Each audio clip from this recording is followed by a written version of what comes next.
قرآن اٹھا کر دیکھیں, قرآن کہتا ہے نہیں ہوتا.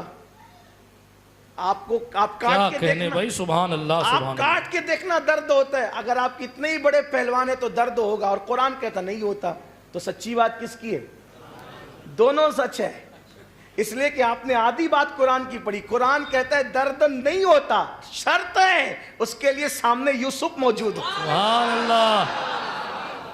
اگر یوسف موجود ہو تو انگلیاں کٹنے کا درد نہیں ہوتا. تو میری بات بھی یہی ہے, انگلی کٹنے سے درد ہوتا ہے مگر یوسف ہو تو نہیں ہوتا. ایسے ہی موت کے وقت تکلیف ہوتی ہے مگر مرتے وقت اگر جان یوسف سامنے آ جائے تو پھر موت کی کوئی تکلیف نہیں ہوتی, بلکہ مومن تو کہتا ہے جان تو جاتے ہی جائے گی, قیامت یہ ہے اب یہاں مرنے پہ ٹھہرا ہے نظارہ تیرا. نعرہ تکبیر, نعرہ رسالت, نعرہ حیدری. علامہ سید امین القادری صاحب قبلہ, عظمت مصطفیٰ. اسی لیے میں اپنے دوستوں کو کہتا ہوں کہ لوگوں کو مدینے جانے کی جتنی خوشی ہوتی ہے اس سے زیادہ مر جانے کی ہونی چاہیے. لیکن لوگ عشق اس درجے کا کرتے نہیں ہے نا, وہ تو باتیں کرتے, صرف نعرے لگاتے ہیں. لوگوں نے کہا مدینے جانے سے زیادہ مر جانے کی خوشی کیوں؟ میں نے کہا مدینے جاؤ تو گنبد نظر آتا ہے, مر جاؤ تو گنبد والے کا جلوہ نظر آتا ہے. سبحان اللہ. وہاں تو کوئی متوع کا بھی خوف نہیں ہے, ارے واہ وہاں تو کسی کے واہ ہٹانے واہ کا بھی واہ خوف نہیں ہے, بلکہ وہاں تو یار ہے اور صاحب یار ہے, بلکہ یار ہے اور صاحب مزار ہے. اللہ اکبر. میرے امام کہتے ہیں جب یار قبر میں آ جائے تو پھر ہماری قبر کا حال کیا ہوتا ہے؟ قبر میں لہرائیں گے تا حشر چشمے نور کے جلوہ فرما ہوگی جب طلعت رسول اللہ. سبحان اللہ. حضور قبر میں تشریف لاتے. میں کہتا ہوں کتنی بڑی سعادت ہے. بے شک. حضور قبر میں تشریف لاتے ہیں. حضور قبر میں دیکھو تو صحیح, ایسی ہے موت, لیکن کس کی؟ مومن. کس کی؟ جو داڑھی رکھنے سے بھی شرمائے اس کی, جس کے حرام دھندے چلے اس کی, جس کی بیٹیاں بے پردہ گھومے اس کی, جس کی عورتیں بے نقاب گھومے اس کی, جس کے گھر میں اس حال میں صبح ہوتی ہے کہ ناشتے پکنے کے لیے تیاریاں تو فجر سے پہلے کی ہوتی ہے, لیکن فجر کی نماز بستر میں جب وہ گزار دی گئی ہوتی ہے اس کی. بلکہ ایسا بے نمازی مرتا ہے تو اس کا حال یہ ہوتا ہے کہ سب سے زیادہ پیاس اس پہ مسلط کیا جاتا ہے. اگر 7 سمندروں کا پانی بھی اس کے منہ میں انڈیل دیا جائے تو بھی اس کی پیاس بجھ نہیں سکتی. تو مومن اس شان سے مرتا ہے اور اس کے لیے بہت بڑا دن ہوتا ہے. اور پھر اس کے بعد اس کے لیے قبر میں, قبر دکھتی ہے چھوٹی سی, قبر دکھتی ہے چھوٹی سی, لیکن یہ غیب کی بات ہے. یؤمنون بالغیب. رسول اللہ فرماتے ہیں تا حد نگاہ کشادہ کی جاتی ہے مشرق سے مغرب تک, اور اس میں جنت کا بستر بچھایا جاتا ہے سبحان اللہ. اور اس پر خوشبو چھڑکی جاتی ہے, اور جو رسول اللہ کو دیکھ لیتا ہے پھر اس سے کہا جاتا ہے نم کا نومت العروس, سو جا ایسے جیسے پہلی رات کی دلہن سو. اس طرح اس کو سلایا جاتا ہے. ہاں لوگ کہتے ہیں عجیب قوم ہے, پیر صاحب کے مرنے کے دن یہ عرس مناتے ہیں, خوشی مناتے ہیں, یہ خوشی مناتے ہیں, یہ مرنے کے دن بھی کوئی خوشی منانا ہے. میں نے کہا موت کا جو تصور ہمارے پاس ہے اگر اوروں کو نصیب ہو جائے تو وہ بھی خوشی منائے. سبحان اللہ سبحان اللہ. یہ کہا ابا کی موت پہ روتے کیوں ہو؟ آپ کو تو پتہ ہے نا کہ موت حضور کا دیدار کا نام ہے. میں نے کہا ابا کی موت پہ اس لیے نہیں روتے کہ وہ رسول اللہ کا دیدار کے لیے جا رہے ہیں, اس لیے روتے کہ ابا ہم سے بچھڑ جا رہے ہیں. وفادار بیٹا باپ کے بچھڑنے کی بنیاد پہ روتا ہے, اس کے مرنے کی بنیاد پہ نہیں روتا. جو موت سے موت کی معرفت رکھتا ہے کہ اب ابا کا چہرہ نظر نہیں آئے گا, ابا کا دیدار نہیں ہوگا, باپ سے ملاقات نہیں ہوگی, ورنہ اس کو تو پتہ ہے نا جا کس لیے رہا ہے.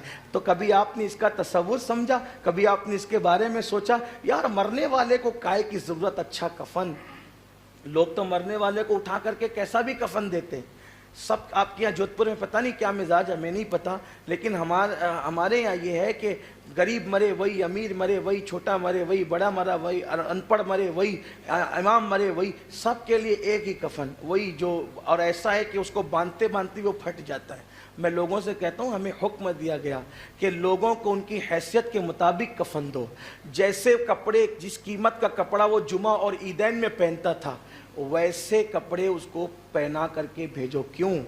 بلکہ اس لیے جمعہ اور عیدین والے کپڑے کی قیمت کا کفن اس کو دو، کیونکہ جمعہ میں جاتا تھا تو امام سے ملتا تھا، عیدین میں ماں باپ سے اور دوستوں سے ملتا تھا، اور اب قبر میں جا رہا ہے تو اللہ کے محبوب سے ملاقات کے لیے جا۔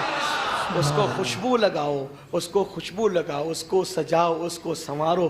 کیوں؟ اس لیے کہ اس نے تو دلہن کی طرح سونا ہے۔ تو میرے آقا علیہ السلام کے دیوانوں، اللہ سے دعا کرو اللہ اچھی موت عطا کرے۔ قاری ریاض الدین ایک عاشق رسول کا نام ہے، میرا دوست تھا، اچھا دوست، بہت اچھا، بلکہ میری تحریک میں میرے ساتھیوں میں میرا ہمراز ساتھی، سکھ دکھ کا ساتھی، کبھی مل جائے تو پوری رات دکھ درد کی کہانیاں ایک دوسرے سے شیئر کی جاتی، ایسا دوست۔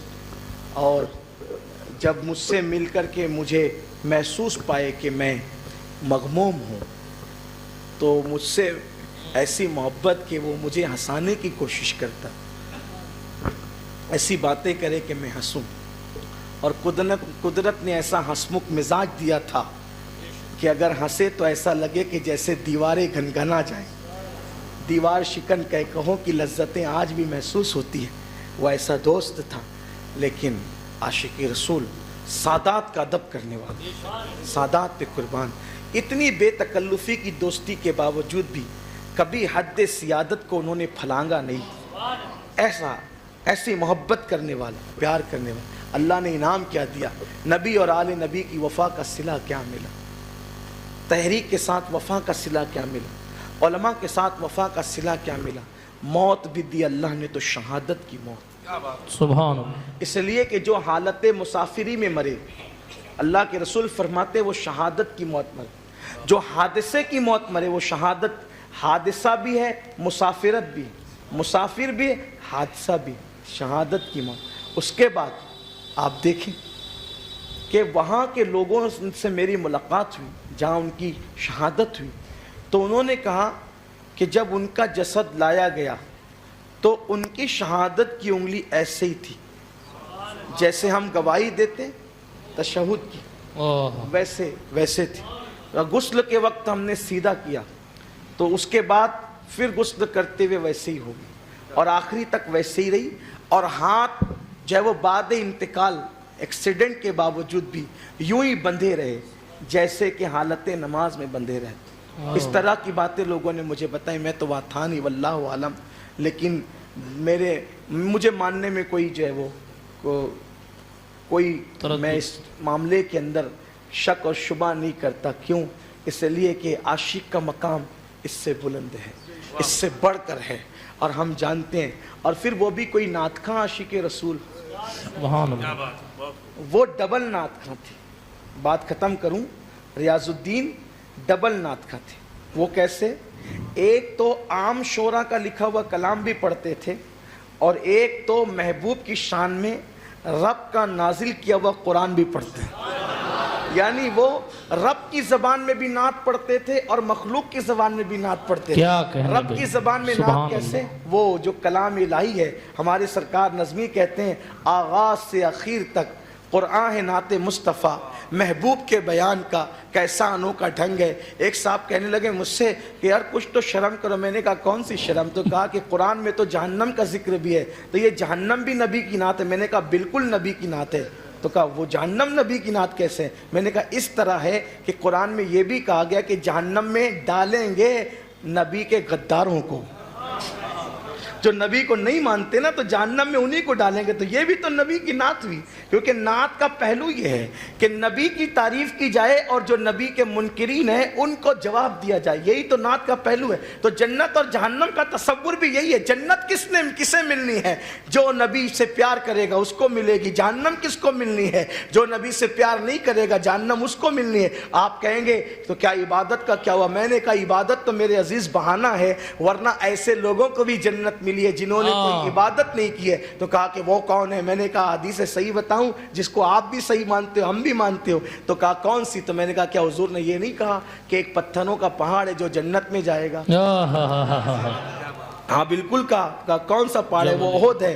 تو کہا احد کیوں جائے گا؟ تو حضور نے یہ بھی کہا کہ یہ مجھ سے محبت کرتا ہے, سبحان اللہ. محبت کرتا. تو حضور کی محبت لے جائے گی جنت کے اندر. اور پھر نعت خواں ایک بات آخری کہہ دوں, نعت خواں کی شان کیا ہوتی ہے؟ یاد رکھیے حضور کے سارے امتی حضور کو چہیتے ہیں, لیکن جو حضور کی نعت پڑھتے ہیں وہ بہت چہیتے ہیں. جو حضور کی نعت پڑھتے ہیں بہت چہیتے ہیں. اس پر ایک واقعہ عرض کر دوں تاکہ آپ بھی نعت پڑھیں. بچہ نعت جب بھی فری وقت کیا بلکہ گنگناتے رہا کرو. لوگ کہتے ہیں میری آواز ایسی نہیں. میں نے کہا وہاں آواز نہیں دیکھی جاتی, وہاں تو دلوں کی کیفیتیں دیکھی جاتی. سبحان اللہ. نعت پڑھنے کے لیے آواز کی ضرورت نہیں, نعت پڑھنے کے لیے عشق کی ضرورت ہے. ہاں تو نعت پڑھنے والوں کا کیا ایک بہت بڑا نام ہے نعت خانوں کی کائنات میں, نعت خانوں کی دنیا میں. حضرت امام شرف الدین بوصیری رحمۃ اللہ تعالیٰ علیہ کا. یہ امام شرف الدین بوصیری کون ہے؟ پہلے یہ بادشاہ کے یہاں نوکری کرتے تھے. نوکری وہ جو آپ قصیدہ سنتے نا, رب صلی وسلم دائما ابدا علی حبیبک خیر الخلق کلہم, مولا صلی وسلم دائما ابدا علی حبیبک خیر الخلق کلہم, هو الحبیب الذی ترجى شفاعته لكل حول من الاحوال مقتحمی, یا اکرم الخلق مالی من الوذ به سواک عند حلول الحادث الامامی, ثم الرضا عن ابی بکر وعن عمر وعن علی وعن عثمان ذی الکرم. اس طریقے سے ان کا یا رب بالمصطفیٰ بلغ مقاصدنا واغفر لنا ما مضى یا واسع الکرم, یا رب جمن طلبنا منک مغفرتا وحسن خاتمتی یا مبدیا. واہ واہ واہ واہ, سبحان اللہ سبحان اللہ. میں اپنے آقا کی بارگاہ میں انہوں نے قصیدہ بردہ لکھا ہے. بردہ کا مطلب ہوتا ہے چادر کے. بے شک بردہ کا مطلب ہوتا ہے چادر کے. جو اور اس کا قصیدہ بردہ یعنی چادر والا قصیدہ نام کیسے پڑا؟ اس کی وجہ یہ ہوئی کہ آپ بادشاہوں کے یہاں جاتے تھے اور بادشاہوں کی شان میں غزلیں لکھا کرتے تھے, نظمیں لکھا کرتے تھے. ایک مرتبہ بادشاہ کے یہاں سے نکل رہے تھے, بادشاہ لوگ بڑے بڑے وظیفے دیتے تھے اور اپنی شان میں قصیدے لکھنے پہ, نظمیں لکھنے پہ, غزلیں لکھنے. تو ایک بار بادشاہ کے دربار سے نکلے تو شہر کے ایک مجذوب سے آنکھیں چار ہو گئی. جب ایک اللہ والا مجذوب ملا, شرف الدین تو بہت بڑا عالم ہے, نظریں جھک گئی. جی ہوں تو حضور کو کبھی دیکھا ہے؟ آقا کو کبھی دیکھا ہے؟ نہیں دیکھا. کیسا ہے؟ جس کا کلمہ پڑھا اس کو نہیں دیکھا. بس یہ بات دل میں بیٹھ گئی. دیکھو دنیا میں 3 قسم کے لوگ ہیں, ایک ان پڑھ, ایک پڑھا لکھا اور ایک عالم. عالم کون ہے؟ ہر پڑھا لکھا عالم نہیں اور ہر عالم پڑھا لکھا ہوتا ہے, لیکن عالم کے لیے کنڈیشن یہ ہے انما یخشی اللہ من عبادہ العلماء. عالم وہی جس کے دل میں اللہ کا ڈر موجود ہے. اگر اللہ کا ڈر موجود نہیں, وہ پڑھا لکھا تو ہے, ڈگری ہولڈر تو ہے, لیکن عالم نہیں. عالم نہیں ہے. اور ہمیں حکم کس کے پیچھے چلنے کا ہے؟ عالم کے. ابن تیمیہ پڑھے لکھے تھے, قرآن کی ڈیفینیشن کے ساتھ میں وہ عالم نہیں تھے. قاضی شوکانی پڑھے لکھے آدمی تھے, لیکن قرآن کی ڈیفینیشن کے تحت وہ عالم. عالم کون ہے؟ جو یکش اللہ کا مصداق ہو. تو یکش اللہ کا مصداق جو ہوگا وہ نبی کو اپنی طرح بشر کیسے کہے گا؟ جس کے دل میں اللہ کی خشیت ہوگی وہ نبی کی برابری کا دعویٰ کیسے کرے گا؟ ارے جس کے دل میں اللہ کی خشیت ہوگی وہ تو اپنے مقتدی کی بھی برابری کا دعویٰ نہیں کرے گا. میں تو اس سے بھی حقیر ہوں. اللہ. حضرت اویس قرنی ایک مرتبہ کچرے کی کنڈی پر کھڑے, کتا بھونک رہا ہے, کہا مجھے مت بھونک. جو تیرے مقدر کا ہے تجھے ملے گا، جو میرے مقدر کا ہے مجھے ملے گا۔ رہی بات تو افضل ہے یا میں افضل ہوں، اس کا فیصلہ ابھی نہیں ہو سکتا، اس کا فیصلہ قیامت کے بعد ہوگا۔ توجہ کرنا، جن کے دل میں خشیت ہے ان کی باتیں ایسی ہوتی ہیں، لوگ نبی کی برابری کی بات کرتے ہیں اور لوگوں کے منہ میں زبان دیتے ہیں، انہیں شرم آنی چاہیے، اور ان باتوں کی، صوفیہ کی باتوں کا لوگ مذاق اڑاتے ہیں۔ ویسے قرنی نے کہا مجھ پہ بھونک مت، جو تیرے مقدر کا ہے وہ تجھے، جو میرے مقدر کا ہے مجھے، لیکن فیصلہ ابھی نہیں ہوگا افضل کون ہے، تو یا میں، البتہ قیامت کے دن ہوگا۔ بات اتنی ہے، اگر میرا خاتمہ ایمان پر ہوا اور میں پل صراط سے آسانی سے گزر گیا تو میں تجھ سے افضل ہوں، اور اگر ایسا نہ ہو سکا تو پھر تو مجھ سے افضل ہے۔ یہ اللہ والوں کی باتیں ہیں۔ آج کل تو لوگوں کو گھمنڈ اتنا آ گیا ہے کہ وہ 5 وقت کی نماز پڑھ کر کے کہتے ہیں کہ میں نبی کی طرح، نبی میری طرح۔ باپ کے بارے میں نہیں کہہ سکتے کہ باپ میری طرح، اور آپ نبی کے بارے میں کہتے ہیں۔ حضور کا نام لے لے کر بات کرتے ہیں، محمد تو ایسا کہتے تھے، محمد تو ویسا کہتے تھے، محمد تو ویسا کہتے تھے۔ ہمارے بزرگوں نے فرمایا اپنے پیر کا بھی نام نہ لیا کرو، پیر کو بھی القاب سے پکارا کرو۔ ماں باپ کا نام لینا یہ بھی بے ادبی ہے، ان کو بھی القاب سے پکارا کرو۔ بیوی کو کہا گیا شوہر کا نام لے کر کے پکارنا ہندوستان کے عرف میں بے ادبی ہے، اس کو کسی اچھے نام سے پکارا کرو۔ یہ ہمارے یہاں ادب بتایا گیا۔ جب شوہر کا ادب یہ، ماں باپ کا ادب یہ ہے تو رسول اللہ کا کتنا ادب ہوگا۔ اور محمد صاحب کہتے رہتے ہو، کیوں قرآن میں یا ایھا الرسول نظر نہیں آتا، یا ایھا المزمل نظر نہیں آتا، یا ایھا المدثر نظر نہیں آتا، طٰہٰ نظر نہیں آتا، یاسین نظر نہیں آتا؟ اسی لیے لوگ تو محمد صاحب ہی کہتے رہے، اور میرا امام کہتا ہے سرور کہوں، مولا کہوں تجھے، باغ خلیل کا گل زیبا کہوں تجھے، ہرما نصیب ہوں تجھے امید گئے کہوں، جانے مراد جانے مراد جانے مراد جانے مراد جانے مراد جانے مراد، کانے تمنا کہوں تجھے۔ یہ جانے مراد کیا ہے؟ مراد کہتے انسان جس کو طلب کرتا ہے، اور جانے مراد وہ ہے جس کو مرادیں طلب کرتی ہے۔ تو میرے آقا صرف ہماری مراد نہیں ہے بلکہ وہ ہماری مرادوں کی جان ہے۔ جانے مراد، کانے تمنا کہوں تجھے۔ اگر میرے پاس وقت ہوتا تو جانے مراد اور کانے تمنا پر بتاتا تجھے کہ راجستھان والوں، جودھ پور والوں، اسحاقیہ کے وہ علمی مرکز کے چھتر سایہ میں رہنے والوں، تمہیں بتاتا کہ جانے مراد کسے کہتے ہیں اور کانے تمنا کسے کہتے ہیں۔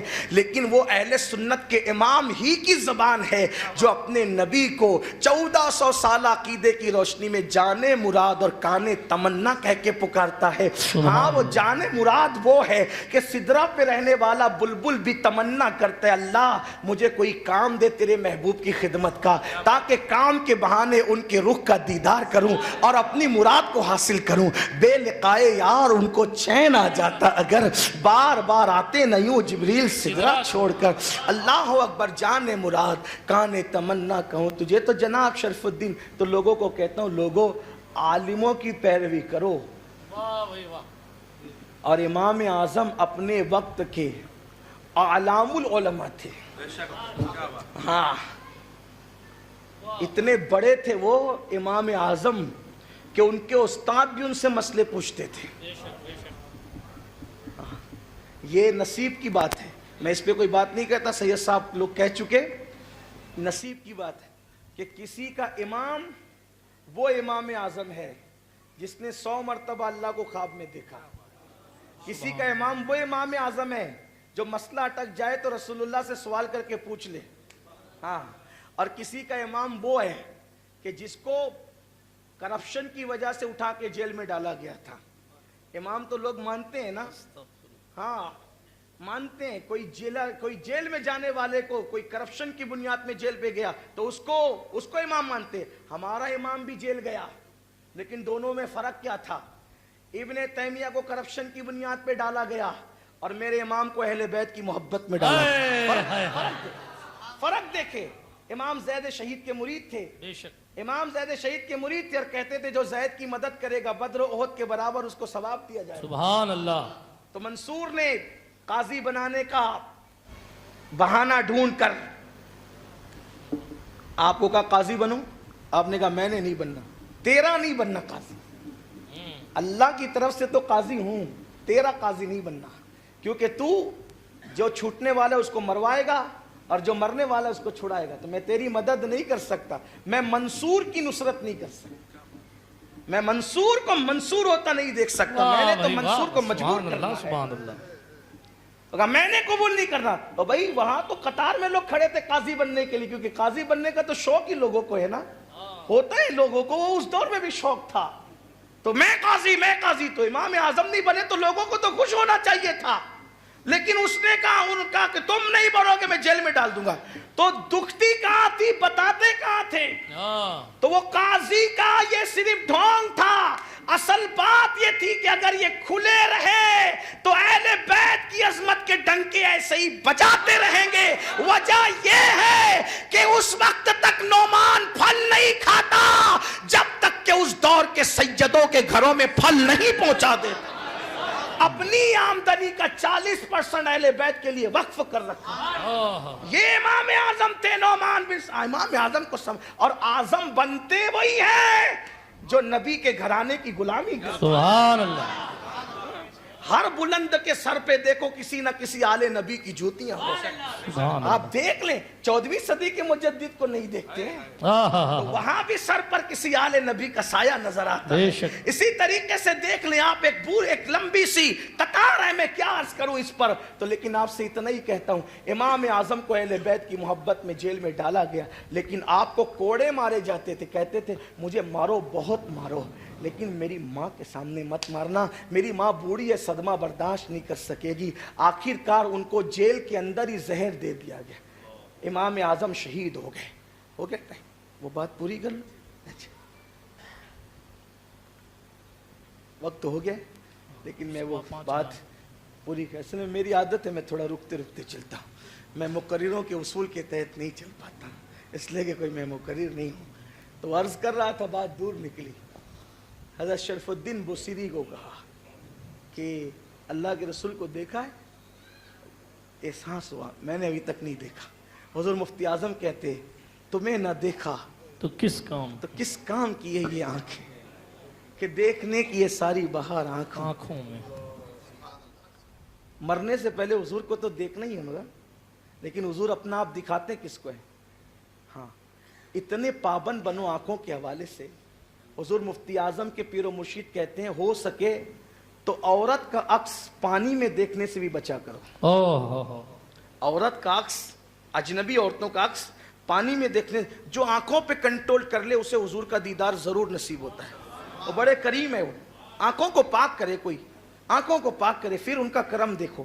تو بہرحال شرف الدین بوسیری کی آنکھیں تو پاک تھی لیکن بادشاہ کے یہاں قلم وقف تھا، نکلے گئے، فیصلہ کیا آج کے بعد میں نے بادشاہ کا کوئی قصیدہ نہیں لکھا، کیونکہ مجذوب نے کہا تھا بادشاہوں کی تعریف کرتے پھرتا ہے تو تجھے حضور کب دکھیں گے، سرکار کا دیدار کب نصیب ہوگا جب ان کے لیے سب کچھ وقف کر رکھا ہے۔ تو استعفیٰ لکھ کے دے دی، بادشاہ نے اپنا غلام بھیجا، شرف الدین سے کہو کہ کوئی کمی ہوگی تو ہم پوری کریں گے، کوئی نذرانے میں کمی ہوگی تو پوری کریں گے، جو چاہو دیں گے لیکن دربار نہ چھوڑو۔ کہا نہیں اب ہم نے کچھ نہیں کرنا، اور حضور کی نعتیں لکھنے شروع کی۔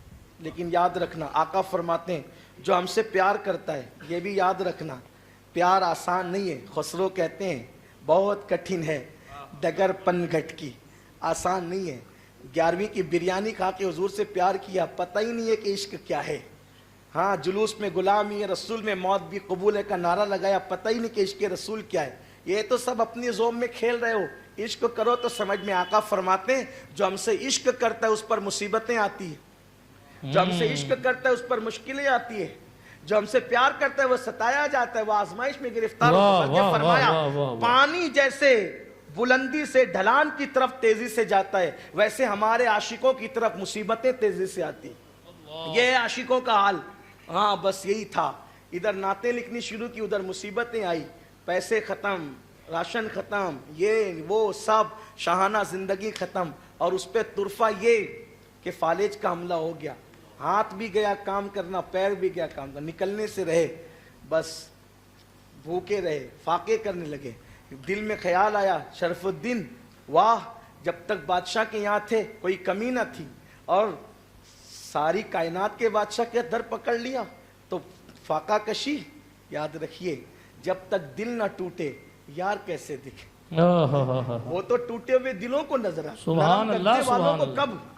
نرم گدے والوں کو کب، قہقہے والوں کو کب، وہ تو ٹوٹے ہوئے دلوں والوں کو، دل والوں کو نظر آتے ہیں. فاقہ کشی تھی، یہ تھا وہ تھا، بہت روئے بہت روئے بہت روئے. قلم اٹھایا، کہا بادشاہ کے بارے میں تو کچھ لکھنا ہی نہیں، لکھنا تو اسی کے بارے میں ہے جو رب کا یار ہے، رب کا محبوب ہے. اور پھر وہ قصیدہ لکھا، رب صلی وسلم دائما ابدا علی حبیبک خیر الخلق کل. پورا قصیدہ لکھا، تقریباً کم و بیش 150 اشعار اس کے کم و بیش ہیں. وہ لکھے اور لکھنے کے بعد تکیے کے نیچے رکھے، آنکھ لگی، آنسو بہ رہے تھے، اسی حالت میں آنکھ لگی تو سرکار کا دیدار، سبحان اللہ، آقا کا جلوہ نظر آ گیا، حضور کا دیدار نصیب ہو گیا. اور آقا نے فرمایا شرف الدین وہ جو قصیدہ تم نے آج لکھا وہ ذرا مجھے پڑھ کے سناؤ.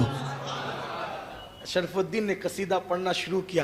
امام شرف الدین کہتے ہیں میں جب قصیدہ پڑھ رہا تھا، مولا صلی وسلم دائما ابدا علی حبیبک خیر الخلق کلہم، تو میرے حضور وہ قصیدہ سن کر کے ایسے جھوم رہے تھے جیسے پھلدار ٹہنی ہواؤں کے جھونکوں سے جھولا کر. سبحان اللہ. حضور کو اپنی نعت کتنی پسند ہے. اور پھر جب میں قصیدہ مکمل کر چکا تو مسکرا کر کے میرے آقا علیہ السلام نے یہ کیا کہ اپنی کندھے کی چادر اتاری اور میرے کندھوں پہ ڈال دی اور میرے بدن پہ ہاتھ پھیرا تو وہ میرا فالج زدہ بدن بھی اچھا ہو گیا اور چادر میرے کندھے پہ آئی. آنکھ کھلی تو پورا گھر معطر تھا. میں نے سوچا وہ چادر کہاں ہے، تو وہ چادر بھی میرے کندھوں پر موجود. میرا جسم تندرست ہو چکا تھا. پھر میں نے غسل کیا، غسل کر کے میں وہی چادر رکھ کر کے باہر نکلا. باہر نکل کے جا رہا تھا، وہی مجذوب ملا. مجذوب مل کے کہتا ہے شرف الدین ذرا وہ مجھے سنانا. شرف الدین وہ سنانا جو تو نے رات قصیدہ لکھا، مولا صلی وسلم دائما، اور جو رسول اللہ کو سنایا وہ مجھے سنانا. ان کی آنکھیں چونک گئی. میں نے سنایا، خواب میرا ہے، لکھا میں نے، مجھے کسی کو نہیں پتا. شرف الدین پریشان نہ ہو، جس محفل میں حضور کو سنا رہا تھا اس محفل میں میں خود بھی موجود. سبحان اللہ.